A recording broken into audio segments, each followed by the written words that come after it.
चलिए देखते हैं 31/3/2014 को कितने एम्प्लॉय छोड़ के चले गए थे? तो तुम्हारे पास बचे कितने थे? 18। तो मतलब तुमको ये मालूम था कि 18,000 एम्प्लॉय को तुमको पैसा देना ही पड़ेगा। और अगर तुमने 10 तारीख को भी एंट्री डाल ली होगी तो भी तुमको एडजस्ट करके 18 को तो कम करनी पड़ेगी। इवनली फाइनेंशियल स्टेटमेंट में 18 का ही प्रोविजन देना पड़ेगा। तो अपन सीधे 18 का प्रोविजन लेते हैं 31 मार्च को। 18,000 एम्प्लॉय मल्टीप्लाइड बाय 70 कितना हुआ? 12 लाख डिवाइडेड बाय 1.5 साल कितना? इस साल 4 लाख। अगले साल इंक्रीमेंट डालना, अभी अगले साल इंक्रीमेंट डाल देना अभी से, नहीं तो गड़बड़ हो जाएगी बस, क्योंकि अगले साल जाकर एस्टिमेट फिर गड़बड़ाएगा। 31 मार्च 2015 को अपने को पता चल रहा है कितने? सिर्फ 16,000। 16,000 मल्टीप्लाइड बाय 70 कितना हुआ? 11-20 में से 4-20 तो ऑलरेडी प्रोवाइडेड है। कितना बचा? 7 लाख एग्जैक्ट। ये आप 7 लाख ले लो।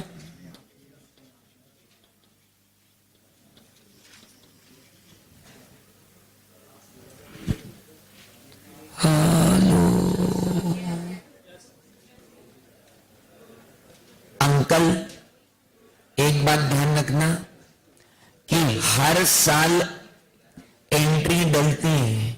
मैकेनिक मत बन जाना वहां जाके कि पता चला पहले ही साल एंट्री डालते हो फिर इसको रिवाइज कर रहा है। अब ये साल आने तो दे, फिर रिवाइज करना। अभी मैं उन सवालों पे तो आया ही नहीं हूं जो ट्रेडिशनल है। अभी तो मैं सिर्फ उन्हीं प्रॉब्लम्स के ऊपर बेसिक कर रहा हूं कि सारे बेसिक क्लियर हो जाए क्या हो रहा है। ये 7 लाख आपने डाल दिए। अब एम्प्लॉय स्टॉक ऑप्शन जब एक्सरसाइज होने आया तो मात्र कितने लोग? हाँ, तो 7 और 4 11 20 तो पूरा डेबिट करना पड़ेगा मेरे को। बैंक से आएंगे सिर्फ 6,50,000। अभी मुझे इक्विटी शेयर कैपिटल इश्यू करनी पड़ेगी 1/30 की, 14,30,000 और 2 लाख। कैसे आया ये? कैसे आया? टोटल कितने शेयर इश्यू कर रहे हो बाबू? ये ESOP 11-20 कितने शेयर के लिए बना हुआ है? 16। तो इसमें से 2 के लिए अलग।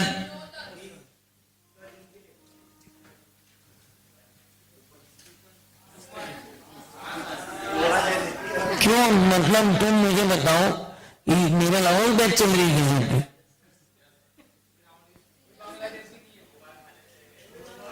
अच्छा 2 बार।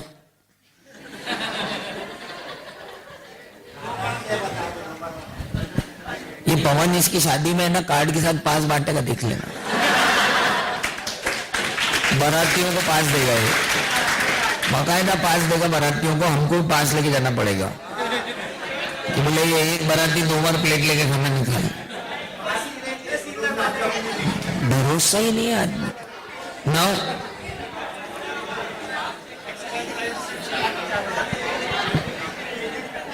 सो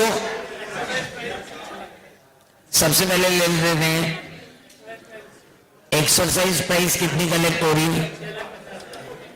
6 लाख। और services received total 15 lakh. Total consideration received 1560 less nominal value 1,30,000। बचा 14 लाख। वर्किंग नोट बनाना बहुत जरूरी है सर, वो बनाना बहुत जरूरी है। और ये आपने यहां पे खत्म कर दिया। बोलो सर। हाँ, मैंने हाँ बोला ना? नो हाँ, खत्म हो गया। नहीं सुनना ही नहीं। मैं तेरे 6 महीने इधर उधर होना हो तो कर लेते को जो करना हो, तो फिर बस चुपचाप बैठ। नो पास होना है, पास होना है ना तो ये करना। अपने ऑफिस में कुछ मत करना। जब एक्चुअली पब्लिक इश्यू लेके आए और स्टॉक ऑप्शन हो तो मत करना ही है, कोई जरूरी नहीं है। तनख्वाह अपने को मिलेगी लेकिन नंबर में मिलेंगे। बोलो सर डाउट। 20 का कोई मतलब ही नहीं हुआ।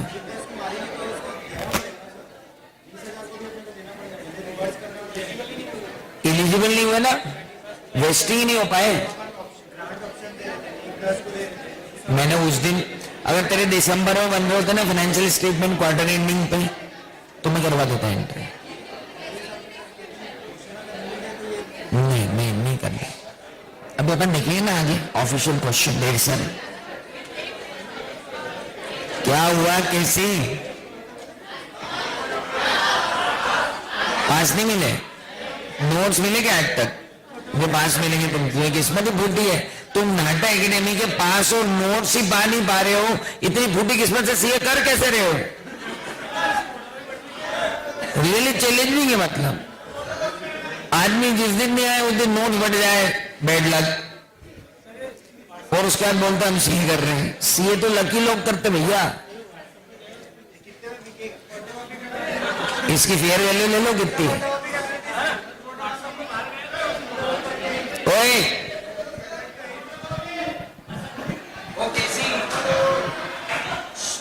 छोड़ दूं क्या? छोड़ दूं? हाँ, क्या लिखा है इस पे? और एक एक काटेगा वो पेन से।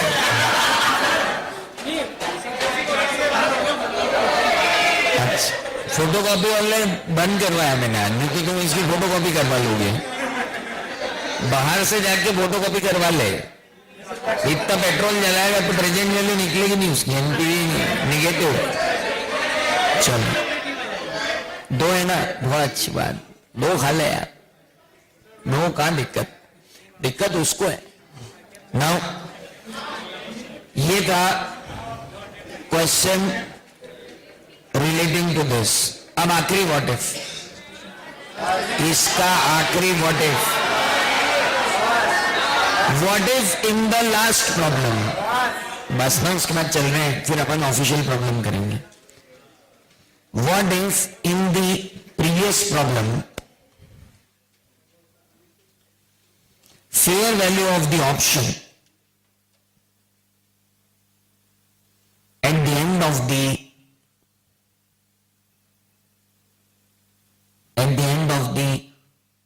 vesting period,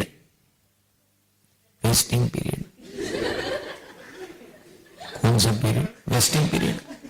नाउ तो at the end of the vesting period is 60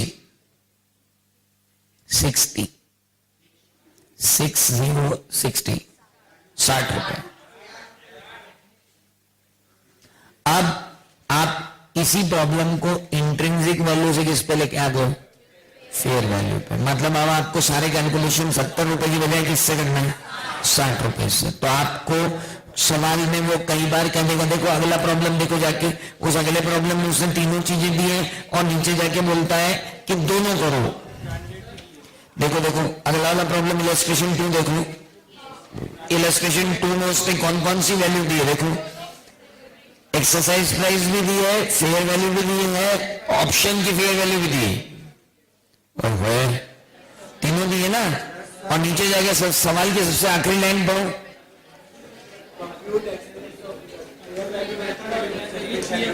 अब वो बोल रहे हैं इसको फेयर वैल्यू मेथड से भी करो और इंट्रिंसिक वैल्यू से भी करो।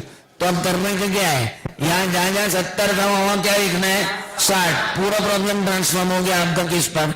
Fair value method. आपको करना क्या उसमें? डिफरेंट नहीं, इन्वर्टेड कॉमा लगा के फेयर वैल्यू मेथड जहां जहां है तो इसको लिखो ब्रैकेट में होमवर्क।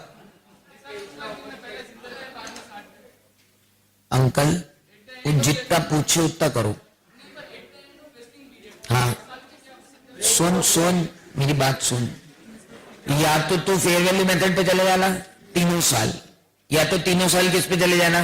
इंट्रिंसिक। और जब सवाल में दी हो तो हमेशा किस पे जाना है? फेयर वैल्यू पे। हाँ हाँ हाँ, बाबूजी शुरू से समझा रहा हूं आपको, 60 रुपए से ही प्रोविजन बनाना पड़ेगा।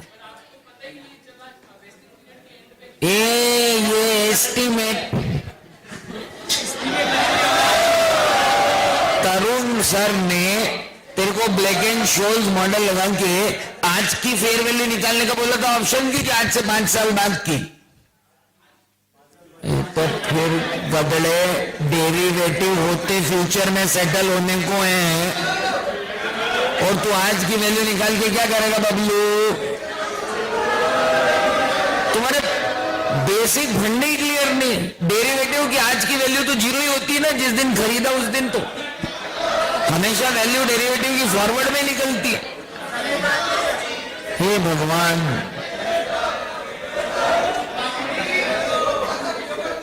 पांच ही मिनट है ना? हाँ ठीक है, वो तो हम नीचे आते आते 5 मिनट कर देंगे।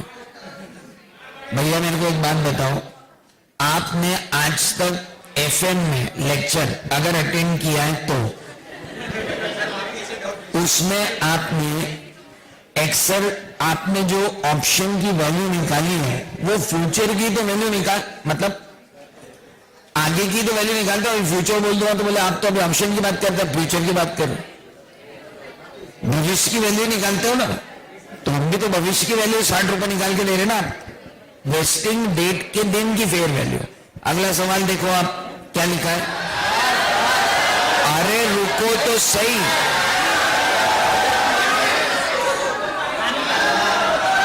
अब फेयर वैल्यू, 1 मिनट 2 मिनट रुक जाओ।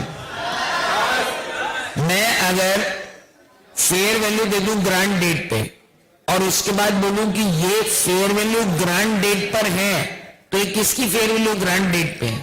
ऑप्शन की। किस दिन की? ग्रांट डेट पर तुझे जो मैं फेयर वैल्यू दूंगा बबलू सवाल में, वो हमेशा फ्यूचर की होगी, क्योंकि ग्रांट डेट पर उस ऑप्शन की कोई फेयर वैल्यू ही नहीं निकलने वाली है। तो हमेशा बेसिक फंडा है वो। तो सवाल में अगर आपको दे कि ऑप्शन की fair value at the grant date ये है, तो ग्रांट डेट पे जो फेयर वैल्यू है वो फ्यूचर की है, ये ध्यान रखना। ग्रांट डेट पर ग्रांट डेट की वैल्यू नहीं है। मैंने लिख दिया वेस्टिंग डेट पर, तो वेस्टिंग डेट पे जो फेयर वैल्यू है वो भी एस्टिमेट कब हो रही है? ग्रांट डेट पे। तो ग्रांट डेट पे तो एस्टिमेट होगी fair value of the vesting period. छोटे छोटे फंडे प्रॉब्लम करते हैं, इसलिए अपने को धीरे धीरे आगे बढ़ना पड़ रहा है। इसमें सवाल तो 2 मिनट में हो जाएंगे, सारे सवाल हो जाएंगे, तो कोई 2 मिनट भी नहीं लगने हैं। चलो हम नीचे चलते हैं और उसके बाद बात करते हैं। बोलो। नहीं, मेरे को तो ग्रीन कार्ड है। अतः जब तक टॉपिक खत्म नहीं तब तक जाना नहीं है। चलो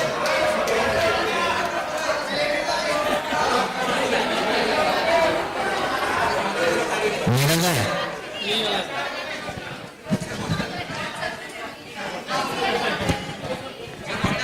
आ जाओ जरा कैलकुलेशन। अब थोड़ी सी टिपिकल,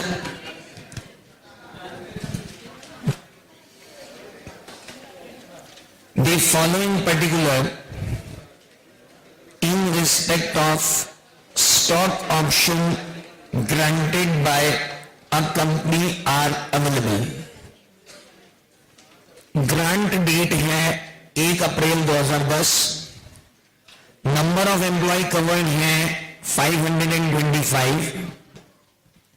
कौन सा क्वेश्चन? मतलब इलस्ट्रेशन 2, स्टेपन हटा के पेज नंबर 6 5। जलेबी में भांति बता दूंगा आप। अब रात को 1 बजे तक अपन यही पढ़ते रहेंगे, एक ही सवाल। Now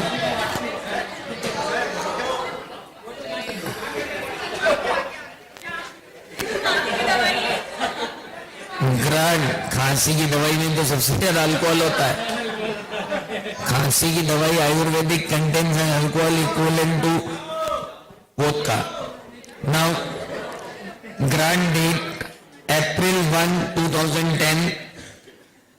Number of employee covered 525.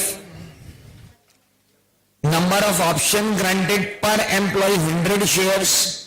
Vesting condition ये है कि continuous employment में रहोगे 3 साल। Nominal value per share हम 100 रुपए रखे हुए हैं।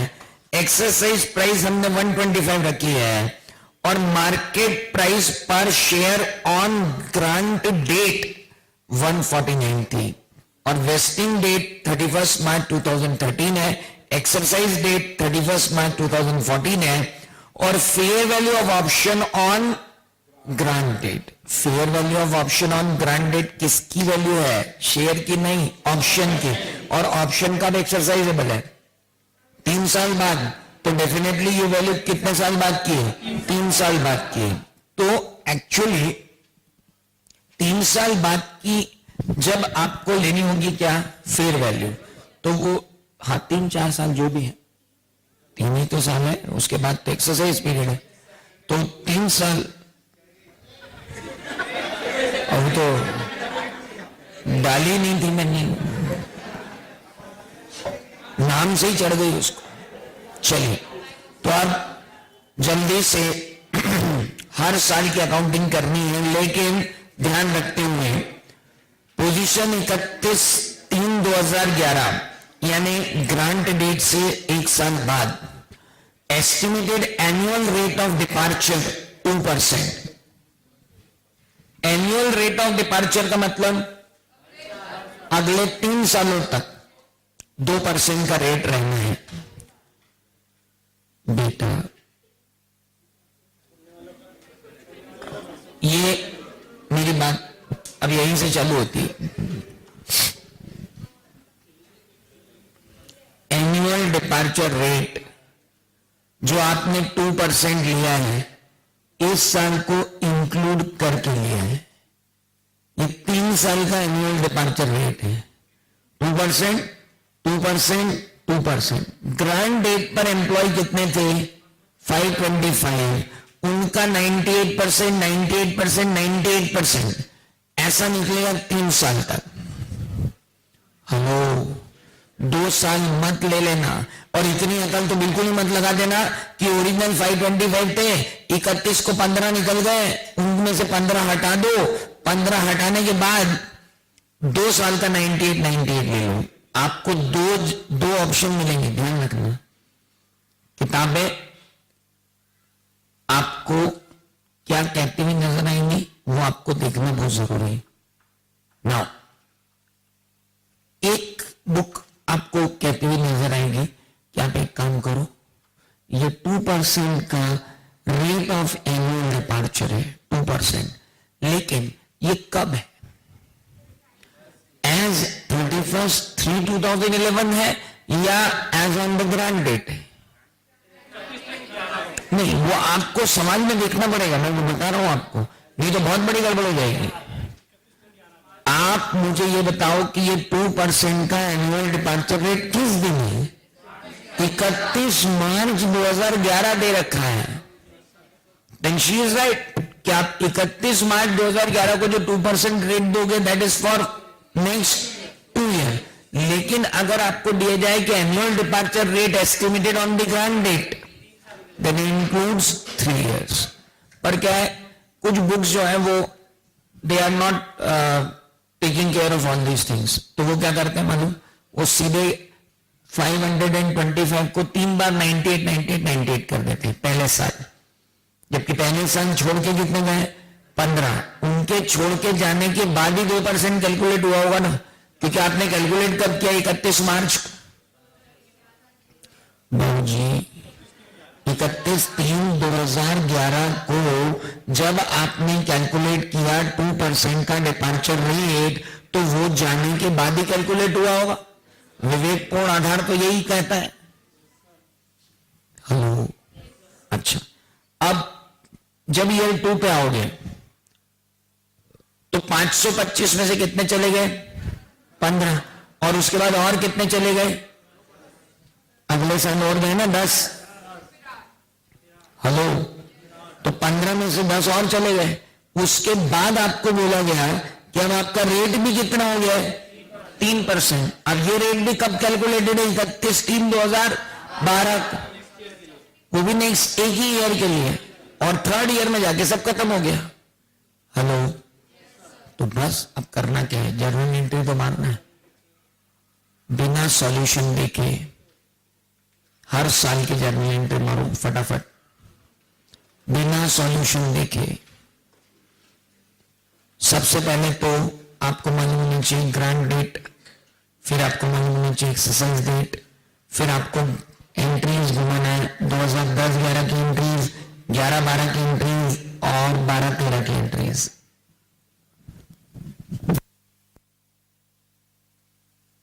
मैं तो पूरे सवाल करवाऊंगा, लेकिन आपको अब उस लायक बना दिया है कि आप इसकी कोशिश कर सकते हो। और अभी कौन सी वैल्यू से करोगे? इंट्रिंसिक से कि फेयर से? पहले फेयर से कर लो, फिर इंट्रिंसिक से करेंगे।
क्या हुआ सर? चलिए देखते हैं। 2 मिनट रुको। चलो रुक जाता हूं, आराम से करेंगे क्योंकि लंच का टाइम तो 1:30 बजे रहेगा, तो आराम से ही चलना। तो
वेस्टिंग पीरियड कहां से कहां तक का है सर? तमाम जरा अब आप लोग अप्रोच कैसे करना है प्रॉब्लम को वो समझो, क्योंकि इसका जब अपन व्हाट इफ करेंगे थोड़ा अलग होगा। वर्किंग नोट, वेस्टिंग पीरियड कब से कब तक का है? 1/4 से 3, यही टाइम है जब लायबिलिटी क्रिएट करते जाना है, तो वर्किंग नोट भी इसी टाइम का बनेगा।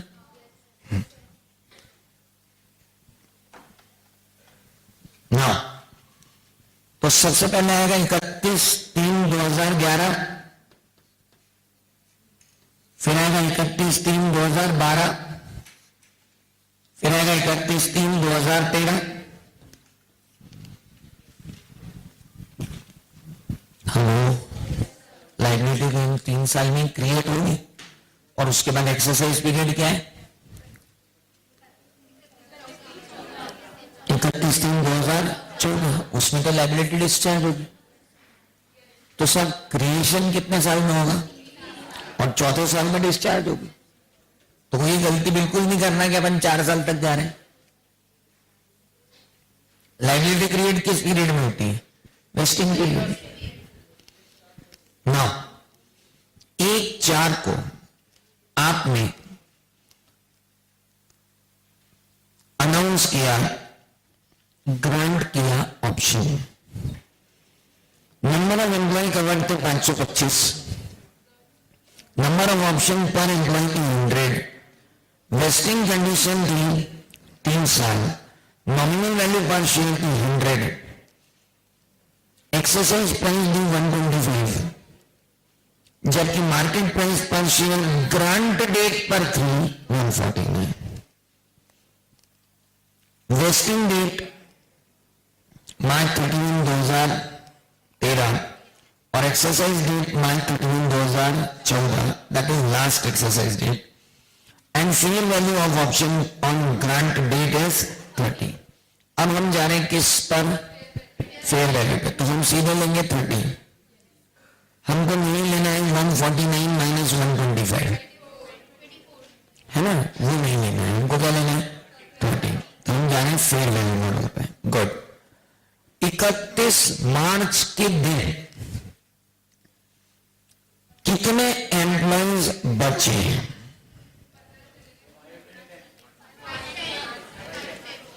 टोटल एम्प्लॉय कितने थे? 500, लेकिन 525 में से चले गए, मल्टीप्लाइड बाय 0.98, 0.98। एक मिनट, कुछ किताबें 525 मल्टीप्लाइड बाय 0.98 करते हुए मिलेंगे। क्या 525 का 2% 15 होता है? हाँ, तो ये जो 15 है ये एक्चुअल फोरफिट, एक्चुअल लैप्स है। हमने क्या अज्यूम किया है कि सवाल में दिया गया रेट एट द एंड का रेट है और रिमेनिंग वेस्टिंग पीरियड के लिए। अभी इसी प्रॉब्लम को मैं ओवर द वेस्टिंग पीरियड भी बताऊंगा, लेकिन अभी नहीं। अभी इस प्रॉब्लम में दिया हुआ 31 मार्च 2011 को estimated annual rate of departure. Rate of departure मतलब लोगों के छोड़ के जाने का रेट कितने दिनों में? अगले 2 साल में। तो मल्टीप्लाइड बाय 0.98 कर दिया, कितना हुआ? 400 पर एम्प्लॉय। ऑप्शन कितना है? 100 शेयर पर employee. Option 100 share multiplied by fair value 30 divided by number of year 3। तो इस बार आ गया 4,90,000। तो मैंने पहली एरर एंट्री मार दी 31 मार्च 2011 को। I have made one entry, employee compensation account debit,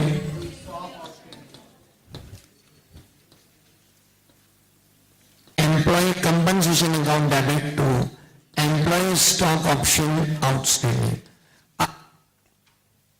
आप पूरा लिखना एम्प्लॉय कंपनसेशन एक्सपेंस कितना हुआ? 4,90,000। और सुनो, मुझे कोई शौक नहीं है कि मैं हर साल इस एंट्री को बार बार दिखाऊं। तो मैं 2010-11 की एंट्री, 11-12 की एंट्री और 12-13 की एंट्री ये दिखाऊंगा। बार बार थोड़ी एंट्रियां करूंगा यार। ना इसको पीएनएल में ले जाऊं।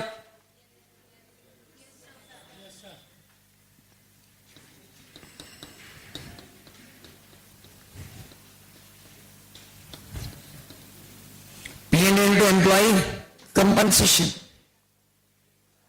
हेलो, ओके, कितना? 4,90,000। अब अगले साल जाकर हमें पता चलता है कि एक्चुअली कितने एम्प्लॉय छोड़ के चले गए? 10। तो 515 में से 15 तो पहले ही चले गए थे कितने? 490। उनमें से भी कितने चले गए?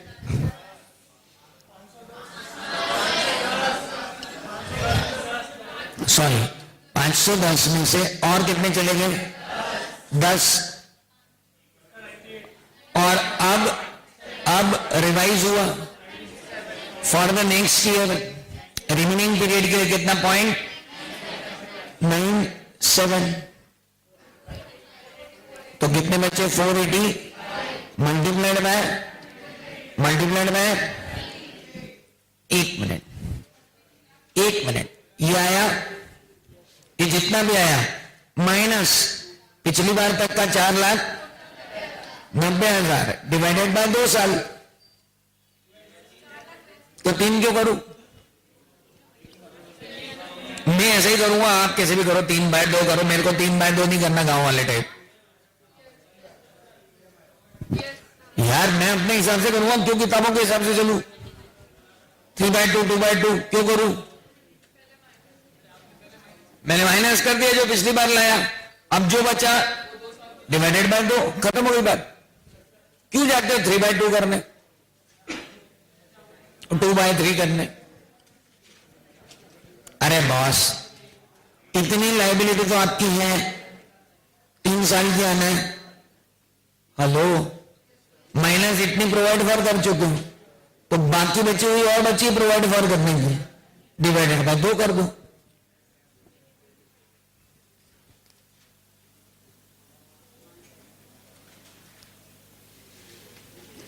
कोई सोच के देखो, जरूरी नहीं अपने को।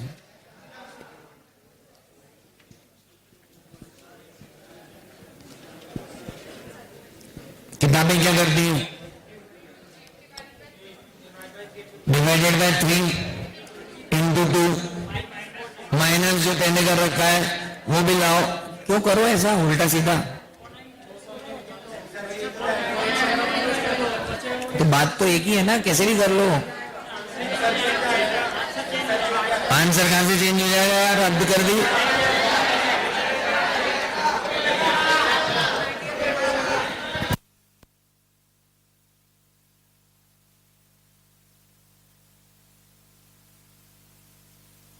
टू बाय 3 करके, हाँ तो वही तो बोल रहा हूं, 2/3 करके 490 माइनस करोगे तो सेम आएगा ना। अच्छा,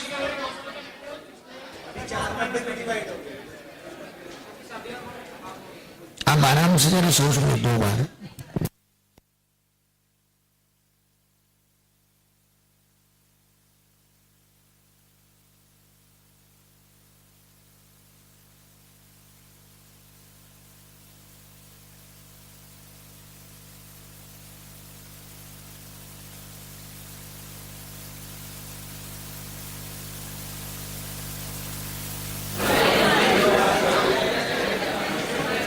आराम से सोच लो, कोई जल्दी नहीं आए, रंग बंदनी का दिन।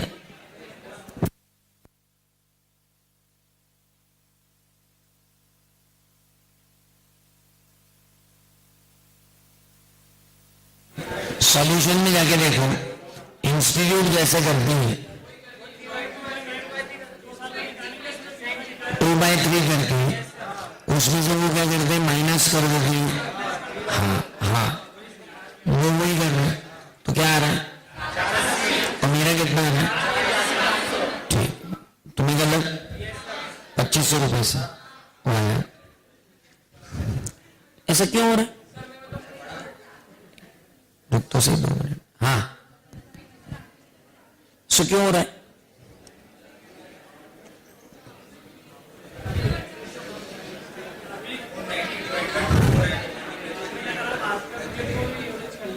हाँ,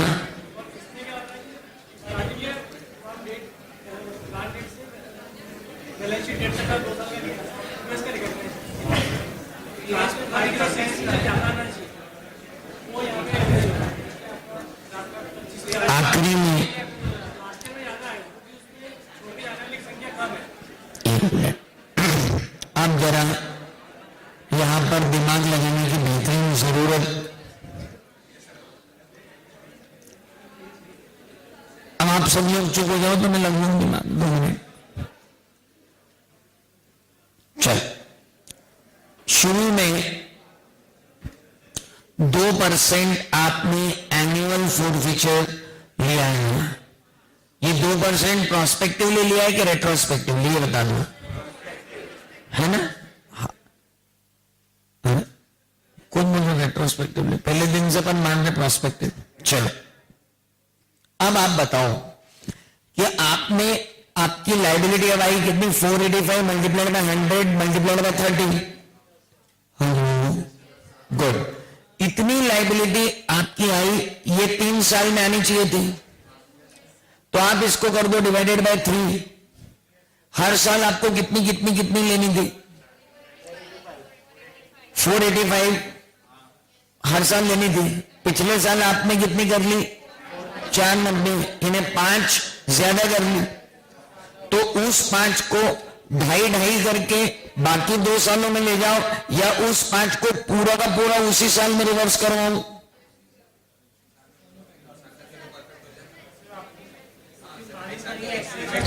अभी सब कंक्लूजन, बिल्कुल लॉजिकल कंक्लूजन निकालेंगे उसका। आपने ये 5,000 रुपए जो ज्यादा यहां पर प्रोवाइड फॉर कर दिए, जबकि अकॉर्डिंगली टू 8 ये सिर्फ कितने आने थे? 485, यानी 5,000 ओवर प्रोविजन है।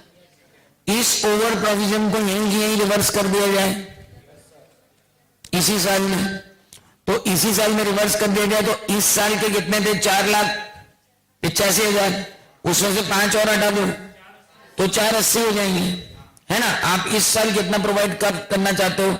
480।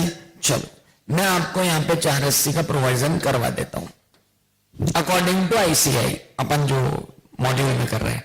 और हम क्या कर रहे थे? हम कह रहे थे यार टोटल कितना आ रहा है?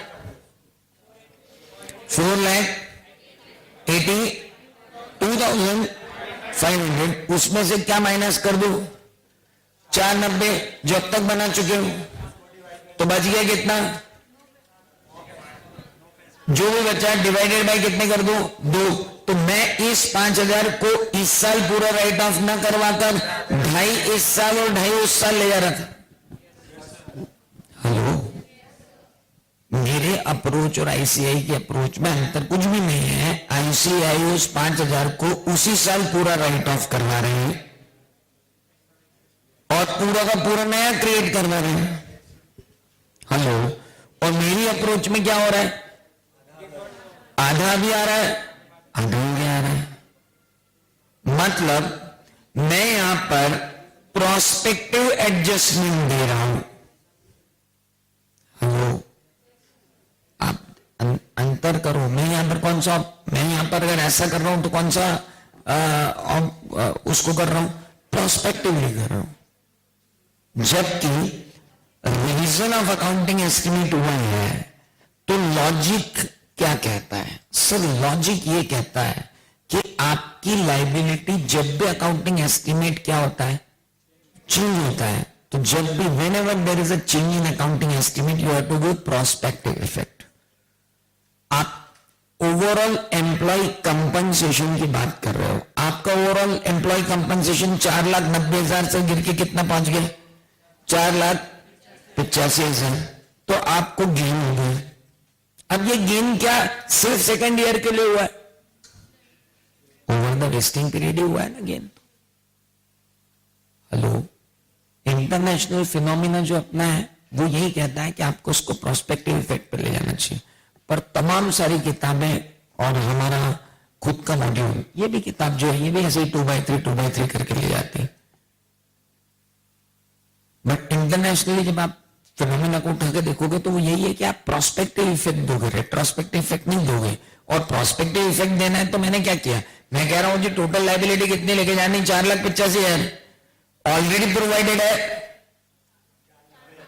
490 डिवाइड कर दो कितने से? 2 से, और इतना आप मेरा 4,82,500 आएगा, इतना आप इस साल प्रोवाइड फॉर कर दो, बाकी 4,82,500 अगले साल प्रोवाइड करो। अब आप क्या करो, ना ना ना ना, आप 480 करो। तो मैंने 480 कर दिया। अब अगर मैं 480 करूंगा तो मेरी आउटस्टैंडिंग लाइबिलिटी अब तक बनी हुई है 490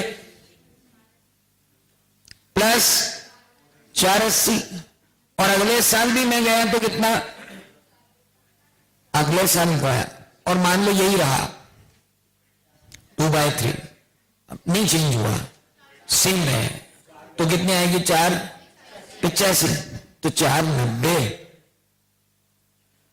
तो 5 इधर ट्रांसफर हो गए, और उसके बाद मैंने कर लिया कितना, 485। तो अब हुआ क्या कि आपने यहां पर जो यहां 5 आया था उसको यहां माइनस कर दिया और यहां बढ़ा दिया,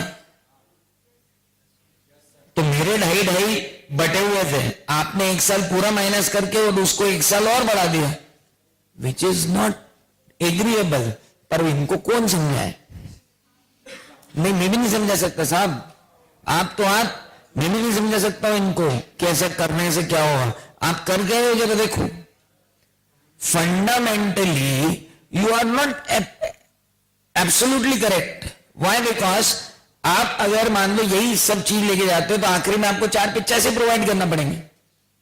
हेलो, तो जब यहां पूरे 485 आपने ले लिए, यहां उसको 480 कर दिया और यहां आपने 490 कर दिया, तो आपने 5 को पूरा क्यों कर दिया एडवांस? एक ही लॉजिक उसके पीछे, क्या कि जो पूरा 5,000 ज्यादा था वो हमने